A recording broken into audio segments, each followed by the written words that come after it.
देखो इसमें है ना क्या दे रखा है अभी, न चेव अस्ति, सबसे पहले तो इसको टिक करना, न चेव अस्ति सुतरम आयुर्वेदम पारः, ये सबसे पहले देखो आयुर्वेद शास्त्र का कोई पार नहीं भी, है ना, क्योंकि आपको आयुर्वेद के बारे में कभी भी इसमें जरूर ये इसका जो कहने का उद्देश्य है कि आयुर्वेद में केवल ज्ञान के बारे में बता रखा है कि इसकी वजह से ये होता है, इसके प्रयोग करने से ऐसा बता रखा है, तो सारी चीज़ें ऐसी हैं, इसके उद्गम के बारे में कहीं ऐसा उल्लेख नहीं है ना।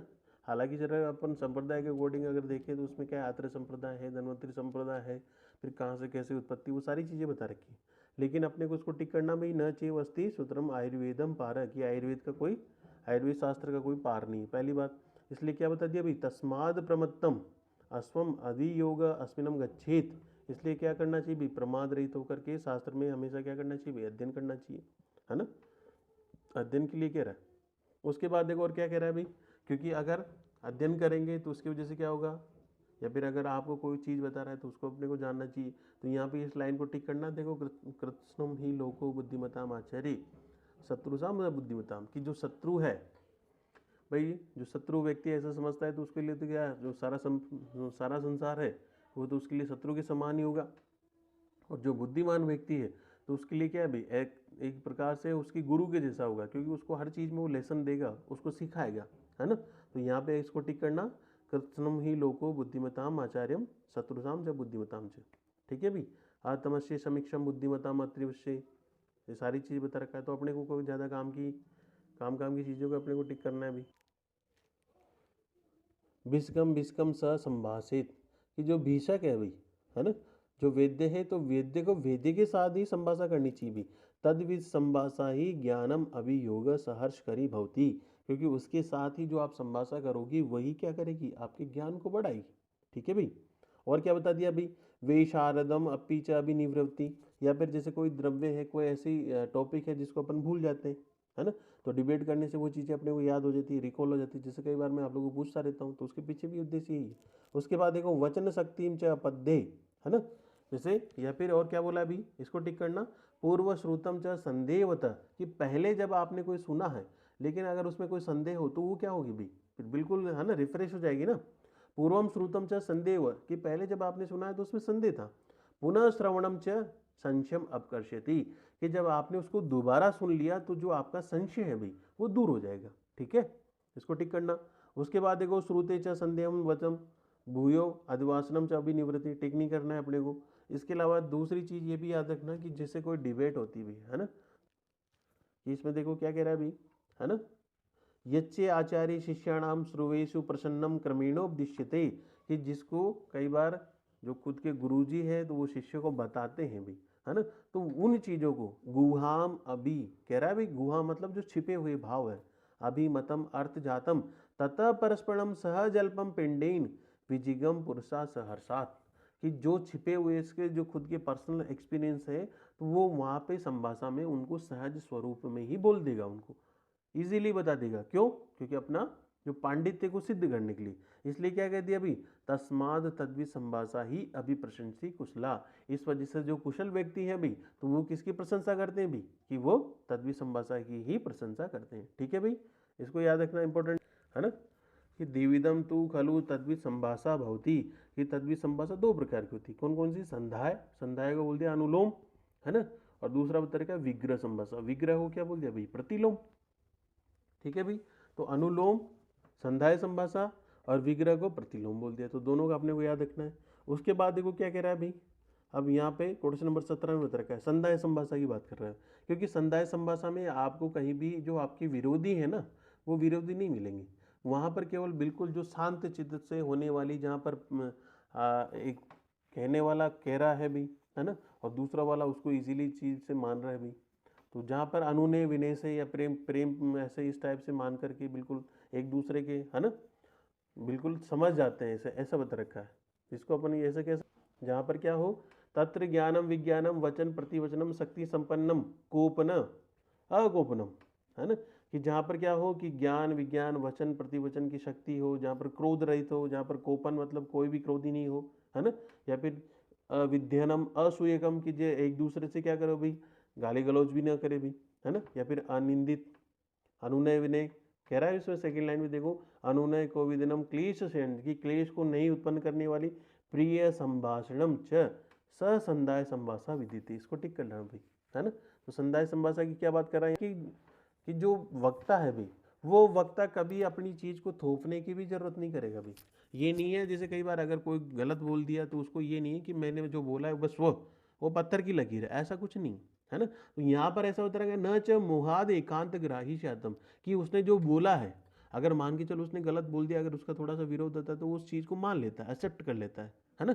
ये नहीं कि मैंने कोई ऐसा गलत बोला है, नहीं मैं बिल्कुल गलत बोल दिया तो बोल दिया, ऐसी कोई सीन नहीं है ना। तो न च मोहाद एकांत ग्राही शातम च विदितम अर्थम अनुवर्णित, कि जैसे अगर उसने कोई अर्थ का ऐसा कर दिया हो, सम्यगम च अनुमानयति, है ना। तो इस प्रकार की जो संभाषा होती है, इत्ते अनुलोम संभाषा विधि। तो ये क्या है भाई, अनुलोम संभाषा विधि। तो अनुलोम संभाषा कौन सी भाई, संधा संभाषा या विग्रह संभाषा। उसके बाद देखो विग्रह संभाषा क्या क्या कह रहा है यहाँ पे, अतः ऊर्धम अतिरेण सह विग्रह संभाषा जल्पे श्रेषा योग आत्मनम पश्चित, कि खुद के अपने आप की श्रेष्ठता को दिखाने के लिए कि मैं इनमें सब में श्रेष्ठ हूँ भाई, है ना। जैसे कई बार अपने क्यूज जो कंपटीशन होता है वो सारी चीज़ें क्या भाई, है ना। तो वो भी इसी बेस पे है। तो ये क्या बता रहा है अभी, अतः ऊर्धम, लेकिन वहाँ पे कंपटीशन में ये नहीं कि अपन लाते गुस्से चलाएं, वहाँ तो ऐसा नहीं होता। तो यहाँ पे देखो, अतः ऊर्धम अतिरेण स विग्रह संभाषा जल्पे श्रेषा योग्यम आत्मनम पश्चित, कि मैं इनसे ज़्यादा श्रेष्ठ हूँ, है ना। या फिर अपनी अपनी जो श्रेष्ठता को उसको दिखाने का जो उनको अवसर मिलता है। उसके बाद देखो क्या कह रहा है अभी, प्रागेव च जल्प जल्पांतरम पारावंतरम च, है ना। तो वो क्या करेंगे, एक दूसरे के साथ वाद विवाद करेंगे भी, है ना। और उसके बाद देखो सेकंड लाइन में इसको टिक करना, सम्यक परीक्षा ही बुद्धिमतम कार्य प्रवृत्ति निवृत्ति कालो संचेती, क्योंकि बुद्धिमान द्वारा, है ना, कि जो भी किया जाएगा उसको अच्छी प्रकार से कार्य में प्रवृत्ति होगी, निवृत्ति होगी। जैसे अगर क्या कर रहा है अभी, कोई व्यक्ति अगर अच्छा बोल रहा है तो उसको क्या अभी मोटिवेशन मिलेगा कि आपने जो भी किया है उसमें अच्छा किया है, उसमें ये आपको ये सुधार करना चाहिए, आपको ये करना चाहिए। तो वो जनरली सारी चीज़ें, है ना। तो कार्य की उसकी जो, इसके अलावा देखो और क्या कह रहा है अभी, परिणामस्तु खलु परामंत्रम, इसमें देखो जलपक गुणान, जलपक के गुण। तो जलपक के गुण कितने, तो जलपक इसको टिक करना, जलपक गुणान श्रेयकरान दोषवतम च परीक्षित, ये तो जलपक के गुण 5। उसके बाद देखो दोषवतम च, कि दोष भी कितने होते हैं, इसलिए जलपक के गुण कितने और दोष भी कितने, तो जलपक के 5 ही गुण होते हैं और 5 ही दोष होते हैं, टिक करना है इसमें। अब यहाँ पे देखो जलपक का मतलब क्या समझ कह रहा है भाई, श्रुतम 1 नंबर, जिसने सुना हो भाई, किसने भाई, शास्त्रार्थ तो अच्छी प्रकार सुना हो, विज्ञानम जिसने प्रैक्टिकल की भी किया हो, है ना, धारणम जिसको बिल्कुल याद भी हो, है ना, प्रतिभावान प्रतिभा युक्त हो भाई, ऐसा बता रखा है। वचन शक्ति रितम की, उसकी जो है बोलने की वो भी। तो ये सारे बता रखा है, श्रुतम विज्ञानम धारणम प्रतिभावानम वचन शक्ति एतान गुणान श्रेयस्करम, कि ये गुण किसके होते हैं भाई, ये जलपक के गुण होते हैं। तो जलपक के गुण कितने, 5। उसके बाद देखो इसके दोष भी बता रहे कि ईमान पुनः दोषवतम, कि इसके पुनः में दोष बता रहा हूँ। तो कौन कौन से, कोपनत्वम, कोपनत्वम मतलब क्या होता है भाई, कि जैसे थोड़े अगर आपने कुछ बोल दिया तो वो क्या हो, क्रोधी हो जाएगा, है ना। और क्या बोला है भाई, कोपनत्वम अविसारदे, कह रहा है भाई देखो भाई, कोपनत्वम बोल दिया, है ना। अविसारदम, कि उसने पढ़ तो लिया लेकिन उन चीज़ को याद ना हो भाई, कि उसने शास्त्रार्थ तो किया है लेकिन उसको ज्ञान नहीं है ना, अविसारदम भूल गया हो। उसके बाद देखो भीरत्वम, भीरत्वम मतलब क्या है कि वो डरपोक हो। जैसे कई बार अपन को क्या करते हैं भाई, किसी को क्लास के लिए आपको जनरली ऐसा बोल दिया जाए, है ना, धारणत्व अधारणत्वम च, और अनहितम की क्या बता दिया भाई, अहित जो चीज़ें हैं। तो इसमें देखो इसके सारे दोष बता रखे हैं, कोपनत्वम अविशारदम, और देखो और क्या बोला है भाई, ये अधारणत्वम, भीरत्वम बता दिया कि डरपोक हो भाई, अधारणत्वम हो, और क्या बोला है देखो भयत्वम च। इसके आधार पर देखो इनके गुण और दोषों की आपको तुलना करनी, ठीक है भाई, टिक करना है इसको। उसके बाद देखो, है ना, तो तत्र तीव्रम परम संपद्यते प्रवर प्रत्यवर समो वा गुण निक्षेपेत, ठीक है भाई, कि विपक्षी के भेद कितने होते हैं, विपक्षी के 3 भेद होते हैं, कौन कौन से, प्रवर प्रत्यवर और सम, ठीक है भाई। ये गुणों के आधार पर 3 प्रकार का, प्रवर मतलब श्रेष्ठ बता रखा है अभी, प्रत्यवर क्या बोला अभी, कि मेरे से जैसे दुर्बल हो कोई ऐसा हो। उसके बाद देखो सम, है ना। तो यहाँ पर जो आपको संभाषा करनी है कौन सी वाली, विग्रह संभाषा। तो जो विग्रह संभाषा है, तो विग्रह संभाषा में अपने को क्या करना है, अपना विपक्षी भी पहले ढूंढ लेना है अभी, कि अपना विपक्षी क्या है, कि अपने बराबर का है, अपने से कहीं से ज़्यादा ज्ञानवान है तो उसके साथ डिबेट करना ही नहीं। आगे क्या कह रहा है अभी, परिषदम खलु द्विविधा, देखो जो परिषद है जो असेंबली है वो दो प्रकार की होती है, कौन कौन सी? ज्ञानवती, मूढ़वती। टिक करना इसको। जो आपकी संभाषा है, असेंबली कह रहा है देखो, परिषद दो प्रकार की, कौन कौन सी? ज्ञानवती और मूढ़वती। चीज ज्ञानवान हो या फिर मूर्खों वाली बता रखा है। सेव द्विविधम सती त्रिविधा पुनः, कि वो बाद में आगे चल करके तीन में और डिवाइड हो रही, कौन कौन सी? सुहद परिषदम की, ऐसी असेंबली जहाँ पर बिल्कुल अच्छी अच्छी चीज़ें हो, है ना। या फिर दूसरा बता रखा है कि उदासीन, जैसे सबसे बड़ी बात है ना। इसको टिक करना भी अपने को। क्वेश्चन नंबर 20 पे चलो। देखो, तत्र प्रतिनिविष्टाया परिषदम ज्ञानम विज्ञानम वचनम प्रतिवचनम शक्ति संपन्नम मूढ़ाया व न केचिद केचिद स जल्पो विदित। इसलिए क्या बता दिया भाई कि कौन सी संभाषा है ना, या कौन सी परिषद है, तो उसमें कभी भी आपको कुछ नहीं करना चाहिए भाई। कौन सी वाली में? प्रतिनिविष्ट में। प्रतिनिविष्ट का मतलब क्या है? जो शत्रु वाली है भाई, क्योंकि शत्रु आपके साथ कुछ भी कर सकता है ना। यहाँ पे इसको टिक कर लेना। सुहद परिचितम भी अच्छी बता रखी है, उदासीन भी ठीक है, लेकिन प्रतिनिविष्ट कभी भी, तो यहाँ नोट करके लिखना भी कौन सी परिषद नहीं करनी चाहिए, है ना। कौन सी परिषद नहीं करनी चाहिए भी? तो प्रतिनिविष्ट परिषद कभी नहीं करनी चाहिए, चाहे वो ज्ञानवान हो चाहे वो मूढ़ हो, दोनों चीज दे रखी है देखो यहाँ पे। ज्ञान विज्ञानम वचनम प्रतिवचनम शक्ति संपन्न मूढ़ाया व न केचिद केचिद स जल्पो विदित, कि वो कैसी भी हो भाई, ठीक है भाई।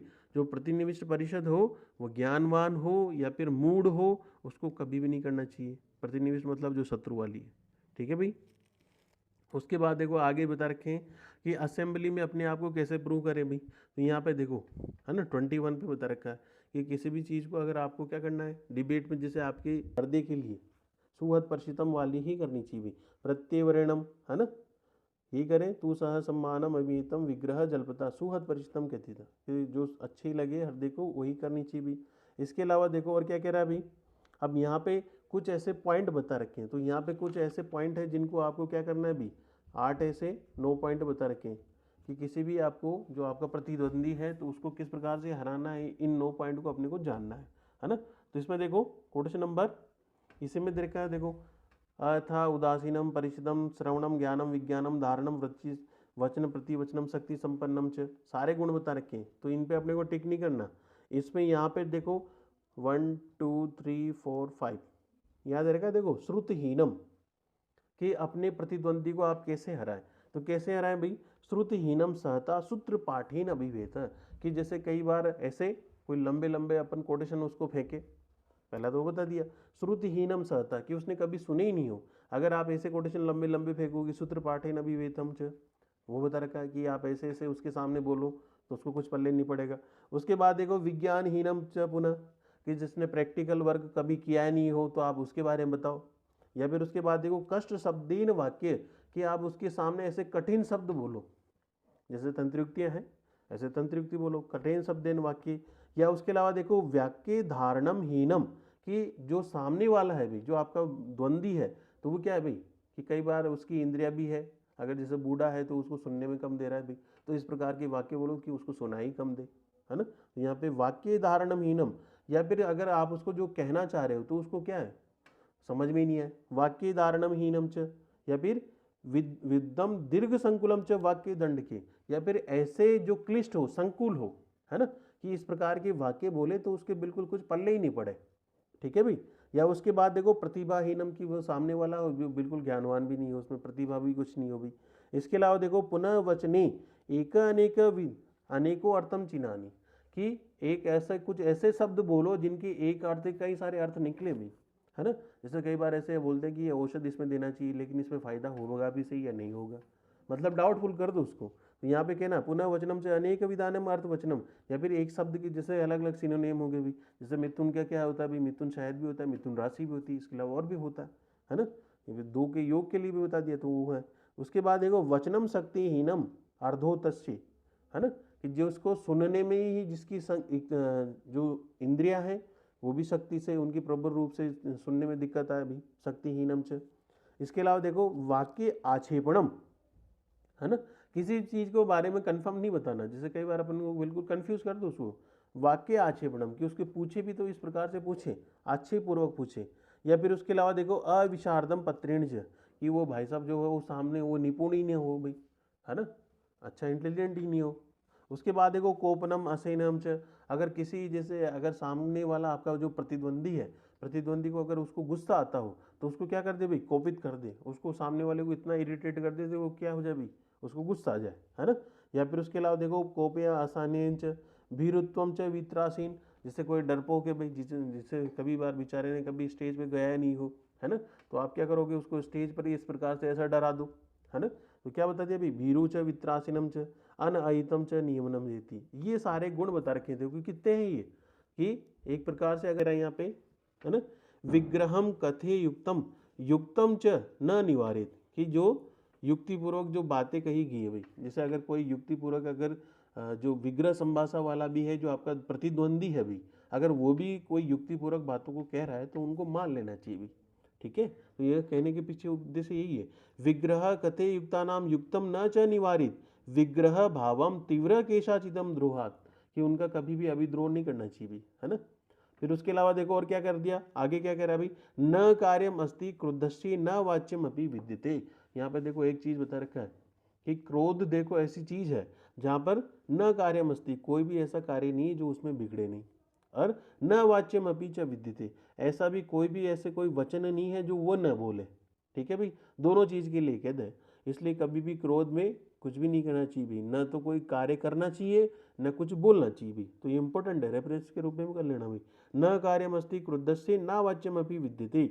और लास्ट में देखो बोल दिया भाई, कुशला न अभिनंदित कलह समित सताम, कि जो अच्छे व्यक्ति हैं तो होते हैं, जो कुशल व्यक्ति हैं वो कभी भी क्या करते हैं भी, गुस्सा कभी भी नहीं करते, मतलब क्रोध को कभी नहीं करते भाई, ठीक है, ये बता दिया, इसको टिक करना। उसके बाद देखो एव प्रवृत्ति वादे कुरियातम, अब इसके बाद देखो, है ना, किसके लिए, वाद मार्ग के पद बता के, तो यहाँ नोट करके लिखना कि जो संभाषा के लिए जो कौन सी जो वाद मार्ग है वो किसके लिए आवश्यक है भाई, ये विग्रह संभाषा के लिए आवश्यक है भाई, क्योंकि अपने को क्या है, अपने वाक्य को अगर प्रूव करना है तो कैसे बोलना है, तो इन चीज़ों की आवश्यकता होती है। और ये कितने वाद मार्ग है भाई, एक तो नोट करके लिखो, वाद मार्ग के पद, वाद मार्ग के पद है कितने, 44, और वाद कितने हैं भाई, वाद कितने, वाद है दो, है ना। वाद कौन कौन से दो है, एक तो बता दिया जल्प है, एक दूसरा बता रखा है वितंडा, ठीक है भाई, दोनों को याद रखना, है ना। तत्रीद वाद मर्यादा लक्षणम भवती, अब इसमें देखो वाद मर्यादा का लक्षण बता रखा है, क्या है कि वाद प्रारंभ होने से पहले क्या करना चाहिए, ये नहीं करना चाहिए, वो नहीं करना चाहिए भी, कि किस प्रकार से आप उसको हराएंगे। तो यहाँ पे देखो तत्रेदम वाद मर्यादा लक्षणम भवती, कि वाद मर्यादा का लक्षण है, और ये वाद मर्यादा का लक्षण बिल्कुल आपको ऐसा लगेगा जैसे कोई तंत्र युक्ति हो, है ना। तो देखो दे रखा है इदम वाच्यम, कि ये बोलना चाहिए, इदम न वाच्यम, ये नहीं बोलना चाहिए, एव पराजितो भवती, अगर ऐसा बोलेंगे तो इन चीज़ों से अपन क्या हो, पराजित होंगे भाई। तो इदम चेती क्या है भाई, किसके लिए आता है, कौन सी तंत्र युक्ति के लिए आता है, इदम चेती बताओ। पहला और अंतिम को जरूर कर लेना भाई, कि वाद मार्ग के जो पद है वो कितने हैं, 44 है, तो पहला कौन सा कि वाद है, और अंतिम वाला कौन सा, निग्रह स्थान। एक एक करके पढ़ेंगे अपन इसको। देखो इसमें सबसे पहले क्या बता रखा है भाई, क्वेश्चन नंबर 28 पे चलो। तो वाद किसे कहेंगे भाई, देखो तत्र वादो, वाद है, नाम स च यत्र परेण सह शास्त्र पूर्वकम विग्रह कथयति, कि क्या कह रहा है भाई, है ना, वाद किसे कह रहे हैं, कि जो एक दूसरे के शास्त्र के साथ जो अनुसार अपने अपने पक्ष को क्या करें भी, कहते हैं, है ना। जैसे कोई कह रहा है, अपन ने अगर मदन फल में अपन देखें भी, है ना, जैसे अगर वमन वाले में बात की कि मदन फल को श्रेष्ठ किसने माना, इक्ष्वाकु को श्रेष्ठ किसने माना, है ना, जीमूतक को किसने श्रेष्ठ माना, तो जो अलग अलग आचार्य थे भाई, तो वो क्या करेंगे, अपने अपने मत को, क्योंकि अपने अपने मत को हमेशा ये क्या कहता है भाई, कि व्यक्ति अपने मत को हमेशा ये कहता है कि जो मेरा मत है उसको कैसे भी करके मैं प्रूव करूं, है ना। तो यहाँ पर भी ये बता रखा है कि वाद है क्या, ठीक है भाई, कि एक दूसरे को जो शास्त्रार्थ के अनुसार क्या करना भी, अपने अपने पक्ष को क्या करना भी, वार्तालाप करना, वही कहता है वाद कहलाता है ना। अब उसके बाद देखो वाद के भेद बता दी कि वाद कितने प्रकार के, तो उसको टिक करना, सहच द्विविधम, कि दो प्रकार का होता है, कौन कौन सा, जल्प और वितंडा, ठीक है भाई। पहले तो वाद क्या, फिर वाद के भेद बता दिए क्या क्या है भाई, एक तो बता रखा है जल्प और एक बता रखा है वितंडा। अब उसके बाद देखो इसको टिक करना, तत्र पक्ष आश्रिते वचनम स जल्प, कह रहा है भाई तत्र पक्ष आश्रित है, जो खुद का पक्ष होता है ना भाई उसके ही आश्रित होता है, तो उसको क्या कहेंगे अपन, तत् पक्ष आश्रित वचनम जल्प, कि जो खुद का वचन है भाई, है ना, जो उसी के आश्रित है उसको क्या कहेंगे अपन, जल्प कहेंगे। तो सीधा सीधा अपन ये कह सकते हैं कि जो किसी भी व्यक्ति का जो मत है ना, जो खुद का मत है उसको अपन बोलेंगे जल्प, और उसके विपरीत क्या बोलेंगे भाई, जल्प विपर्य वितंडा, कि जो इसके जस्ट विपरीत होगा उसको बोला है अपन वितंडा। ठीक है भाई, याद रहेगा भाई। उसके बाद आगे देखो, कश्य पक्षम पुनर्भवो अस्ति, जैसे अलग अलग बता रखा है कि मेरा ये पक्ष है। उसके बाद देखो नास्ति परस्य च, और अगली वाली लाइन में यहाँ से टिक करना, स्वपक्षम हेतु भी स्वपक्षम, नीचे नीचे तरह का देखो, खुद पक्ष के हेतुओं के द्वारा सिद्ध करना और स्थापित करना, कह रहा है इसमें स्वपक्षम हेतु भी, कि मेरे पक्ष के ये हेतु है, और स्वपक्षम स्थापित, कि खुद के पक्ष को स्थापित करना, ये कहलाता है। ठीक है भाई। उसके बाद देखो परिपक्षम च उदायत एव जल्प। ठीक है भाई, तो जल्प विपर्य, कि जल्प का जो विपर्य होता है, जस्ट अपोजिट होता है, उसको कहते हैं अपन वितंडा। और वितंडा नाम क्या दे रखा है, देखो पर पक्षे दोष वचनम आत्रमेव च, कि किसी भी व्यक्ति का अगर दूसरे का जो मत है उसमें अपन क्या करेंगे, दोष निकालेंगे। ठीक है भाई, किसी व्यक्ति में अपन क्या करेंगे, ये फलाना ऐसा है, ये ऐसा ढिमकाना ऐसा है, तो उसमें क्या करेंगे अपन, दोष बताएंगे। उसमें ये नहीं कहेंगे कि आपको ये सुधार करना चाहिए भाई, केवल वो, है ना, दुनिया यही तो करती है ना भाई, दुनिया साध्य वचनम, कि मैं जो खुद का वचन है, मतलब कैसे खुद के वचन को जैसे प्रूव करना, जैसे अपने वो जनरल की भी बात करते हैं भाई, मैं 8 घंटे पढ़ाई करूंगा या फिर 8 घंटे पढ़ाई करूंगी, तो क्या करेंगे भाई, उसके खुद के पक्ष को क्या करना भाई, साध्य सो वचनम, की खुद के वचन को क्या करना, स्थापित करना, है ना। तो यहाँ पर देखो वचन बता रखा है कि नित्य पुरुषम इति। अब यहाँ पे इसी चीज को प्रूव करने के लिए बोला है कि पुरुष नित्य होता है। नित्य का मतलब कि स्थायित्व होता है भाई, कि वो मरता नहीं है। तो यहाँ पर देखो उसकी तुलना भी उसी प्रकार के द्रव्य से करेंगे भी। ठीक है, तो उससे कैसे करेंगे भाई, जैसे जनरली अपन बात करें, है ना। अब क्या होता है भाई, देखो स्थापना नाम तस्या एव प्रतिज्ञा, कि जो किसी व्यक्ति ने जो प्रतिज्ञा की है उसको वो स्थापित करे। स्थापित कैसे करेगा भाई, हेतु दृष्टांतो उपनय निगमने स्थापना, कि पंचावय वाक्य के द्वारा वो उसको स्थापित करेगा भाई। ठीक है भाई, तो यहाँ पे देखो पूर्व ही प्रतिज्ञा, कि प्रतिज्ञा पहले होगी हमेशा, और हमेशा प्रतिज्ञा पहले ही होगी भाई। उसके बाद देखो पश्चात स्थापना, तो दो चीज अपने को क्लियर हो गई, कि पहले प्रतिज्ञा होगी तभी जाकर के उसकी स्थापना होगी भाई। क्योंकि अपन क्या करेंगे, पहले तो ये मन में ये ठानेंगे कि मेरे को 5 घंटे पढ़ना है भाई, तो 5 घंटे पढ़ना है, तो फिर अपन क्या करेंगे, कौन सी बुक को पढ़ना है, क्या पढ़ना है, तो उसके लिए सारी व्यवस्था भाई, क्योंकि उठना भी पड़ेगा, तो सारी चीज उसको आपको बुक भी तो चाहिए, पढ़ोगे कैसे, है ना। तो उसके क्या है भाई, खुद के अपने को जो वाक्य बोला है तो उसको स्थापित करना, तो पहले प्रतिज्ञा उसके बाद उसकी स्थापना। ठीक है भाई, अब स्थापना कैसे करोगे, पंचावाक्य के द्वारा करेंगे भाई। तो पंचावाक्य में देखो क्या बता दिया, यहाँ पे एग्जाम्पल भी देखो, कि अयम प्रतिज्ञातम स्थापित, जैसे एग्जाम्पल बता रखा है भाई, यथा नित्यम पुरुषम इति प्रतिज्ञा, जैसे किसी ने प्रतिज्ञा की कि पुरुष नित्य है। ठीक है भाई, उसके बाद देखो हेतु, तो हेतु मतलब क्या कह रहा है भाई, अकृत्वम आदि इति, कि पुरुष का निर्माता कोई नहीं है। ठीक है भाई, जिस प्रकार से आकाश का कोई निर्माता नहीं है, इसलिए जिससे पुरुष का भी निर्माता कोई नहीं है। उसके बाद देखो दृष्टांत, तो दृष्टांत में देखो एग्जाम्पल कैसा सेट किया इसने, यथा आकाशमिति, कि जैसा आकाश होता है भी, क्योंकि आकाश का निर्माता कोई नहीं है, इसलिए हेतु भी इसने क्या बोल दिया भाई, अकृत्वम आदि, कि जिस चीज का कोई भी निर्माता ना हो तो उसको अपन क्या बोलेंगे, नित्य बोलेंगे। ठीक है भाई, और उपनय में देखो क्या बोल दिया इसने, यथा च अकृतम च आकाशम तजे नित्यम, कि आकाश का निर्माता कोई नहीं है, इस वजह से वो नित्य है, इसलिए क्या बोल दिया भाई, तदा पुरुषम इति, इस वजह से पुरुष भी क्या है, नित्य है। और लास्ट में बोल दिया भाई निगमन तस्मम नित्य इति, लास्ट में निगमन बोल दिया भाई कि पुरुष नित्य है। ठीक है भाई बेटा भाई।